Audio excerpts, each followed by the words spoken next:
So let's talk about The Patriot with Mel Gibson. Big D's Entertainment Rankings and Reviews.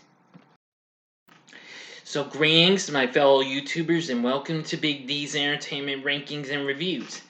My name is Doyle, better known to you as the Big D, and this time around I bring to you a review of the of the 2000 epic historical fiction war flick The Patriot, released by Columbia and directed by Roland Emmerich, the guy who brought us Stargate and Independence Day. Written by Robert Rodat, starring Mel Gibson in the title role, along with Chris Cooper, Heath Ledger, and Jason Isaacs. The story takes place mainly in rural Berkeley County in South Carolina and depicts Benjamin Martin, an American colonist nominally loyal to Great Britain, who gets swept into the Revolutionary War when his home life is disrupted.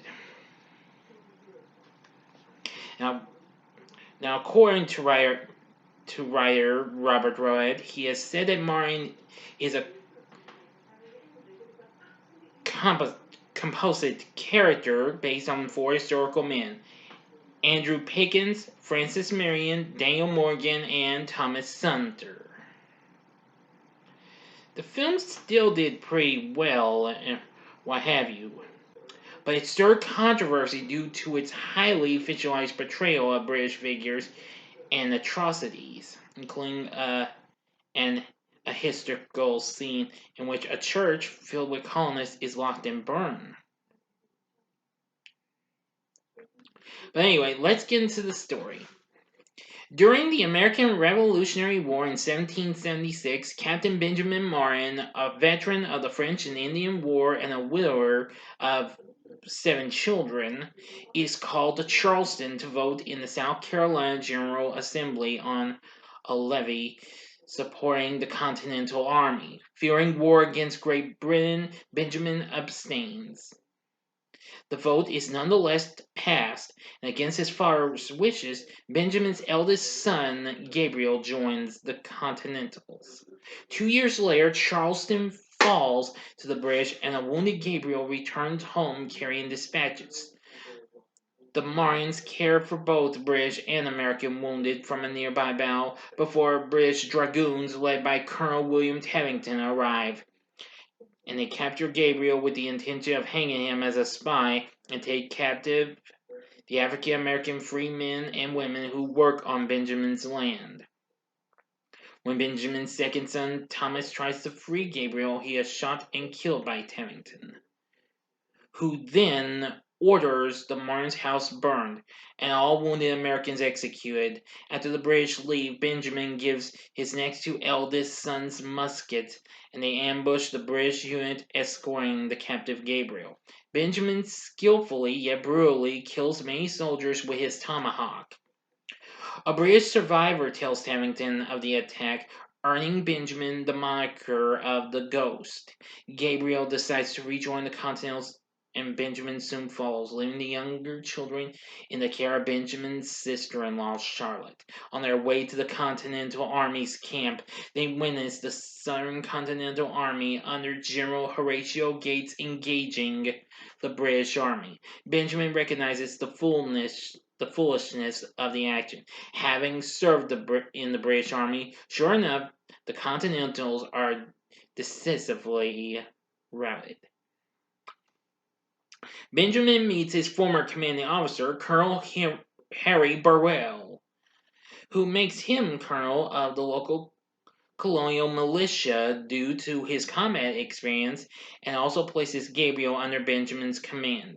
So Benjamin is tasked with keeping Lord Cornwallis's regiments pinned south through guerrilla warfare. French Major Jean Villeneuve helps train the militia and promises more French aid. Gabriel asks why Villeneuve, I'm sorry if I mispronounced that, again, sorry, and others often mention Benjamin's participation in an accident at Fort Wilderness. Benjamin, having been hesitant to answer the question up to now, finally tells his son, Benjamin had been fighting in the British Army in the previous war when he and several other soldiers discovered a French atrocity against the British. The enraged men caught up with the French at Fort Wilderness and slowly, methodically butchered all but two of them. The survivors were forced to admit what happened to their Cherokee allies and to bring their comrades' heads as proof. Benjamin reveals that he has been haunted by guilt ever since. Benjamin's militia harasses British supply lines, even capturing some of Cornwallis's personal effects and his two Great Danes, and burn half the bridges and ferries leading to Charleston. Lord Cornwallis blames Tavington for creating this reaction with his brutal tactics. However, irritated at the lack of progress and insulted by Benjamin's clever ploy to free some of the captured militia, Cornwallis reluctantly blows Tavington to stop Benjamin by any means necessary. With the reluctant aid of the loyalist Captain Wilkins, Tavington learns the identities of some militia members and attacks their families and burns their homes. Benjamin's family flees Charlotte's plantation as it is burned to, to live in a gullah settlement with former black slaves. There, Gabriel marries his betrothed Anne. Tavington's brigade rides into the town that supplies the militia. He assembles all the townspeople, including Anne, in the church, promising freedom in exchange for the whereabouts of the rebels. After their location is given, he has the doors barricaded and orders the church to be burned, killing everyone inside. When they discover the tragedy, Gabriel and several other soldiers race to attack Tavington's encampment. In the ensuing battle, Gabriel shoots Tavington, but Tavington mortally wounds Gabriel before fleeing. Benjamin arrives soon thereafter, only to have another of his sons die in his arms. Now to the ending. You know the procedure. 5 seconds to stop. Go to the description box below and fast forward to the time below to avoid the ending spoilers. If you've seen the movie already, please continue on once the 5 seconds are up. Here we go.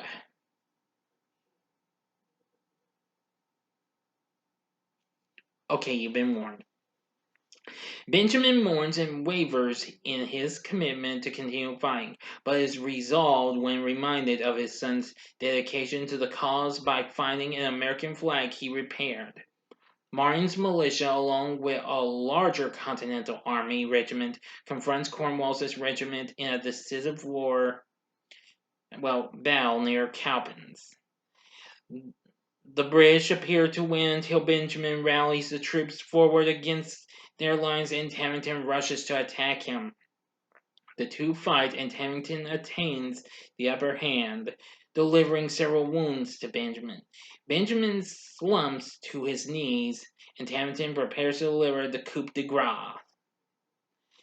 At the last second, Benjamin dodges the attack and impales Tavington twice in the abdomen and throat, respectively, killing the colonel and avenging his son's deaths. The battle is a continental victory, and Cornwallis sounds the retreat.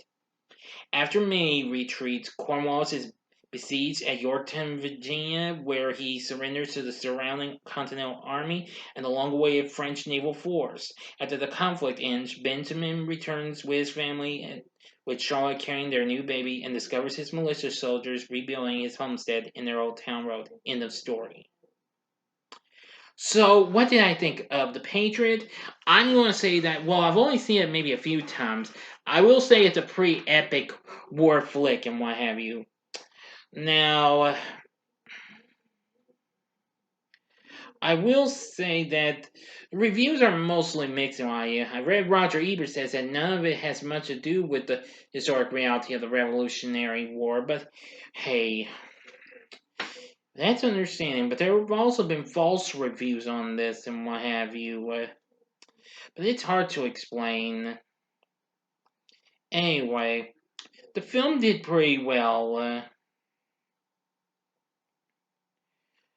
As the film went on to make 110 million at the box office, but overall it made 215 million worldwide. Anyway, and went on to become one of the top big flicks of the summer of 2000.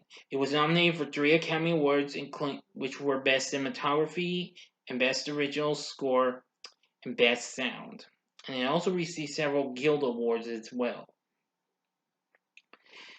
Anyway, the story isn't too bad. Well, I can't really remember too much about the Revolutionary War, but I know I recalled reading about it, well, in school and what have you, I'm pretty sure. But anyway, that's all I can tell you. The story isn't too bad. Mel Gibson does an absolutely good performance as Benjamin Martin. Very good. Playing Charlotte is Jolie Richardson.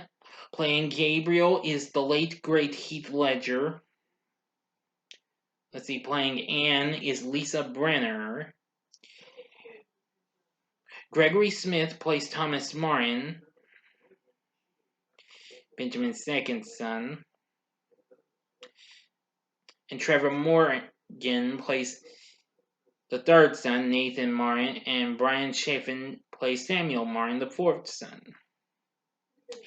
Mika Bourine plays Benjamin's older daughter, Margaret. And Logan Lerman in one of his first roles, I found it's him. Before he even played Percy Jackson a decade later, playing Benjamin's fifth and youngest son, William. And Sky Nicole Bartusiak as Susan, the youngest of Benjamin's children. Chris Cooper plays Harry Burwell. As Tavington, it's Jason Isaacs, who the following year would go on to play. Well, not the following year. Not following year. 2 years later, he would play Lucius Malfoy in the Harry Potter franchise. Whoops, I forgot. No, because he's not in the first movie. It slipped my mind for a second. My mistake. But anyway, there's lots of other great actors in one of it. So many to mention. But anyway, now I do like some of the battle sequences. That's one of the big things I like about this movie, because believe me, some of it's brutal, some of it's pretty bloody. Yeah, that's about it. That's about all I can say. The Patriot may not quite be one of the greatest war films. I mean, we've got many other great war flicks and whatever that happened during starting wars, But still, this film is pretty good. So would I recommend it? I'd say give it a try. If you don't like it, then I can't say I didn't try. Especially with it being a runtime of over 2.5 hours. Its overall running time is 164 minutes. So anyway, that's it. So what did you think of The Patriot? Please tell me in the comments section below. If you like this video, click the like button, subscribe to my channel, and be a part of the Big D Nation. And my next video will be the return. Not the next video. I'm getting ahead of myself. Join me next time when I bring to you a back-to-back review of the 2 made-for-TV movies with Marvel's Star-Spangled Avenger, Captain America. Yes, I'm doing those if you didn't see my announcement vid, because I'm canceling the review of America the Motion Picture because I didn't like it much. So you will not get a spoiler-free review of it. Sorry. But stay tuned for the Captain America and Captain America 2 TV movies coming up next. So thanks for watching, and if you like this, you may want to check out some of these other epic flicks and what have you. In the upper left-hand corner is my review of the third Indiana Jones flick, which is Indiana Jones and the Last Crusade. Or if you would like, go to the upper right-hand corner and see my review of the second movie of Indies, that being Indiana Jones and the Temple of Doom, or go to the bottom left-hand corner and see my review of Independence Day.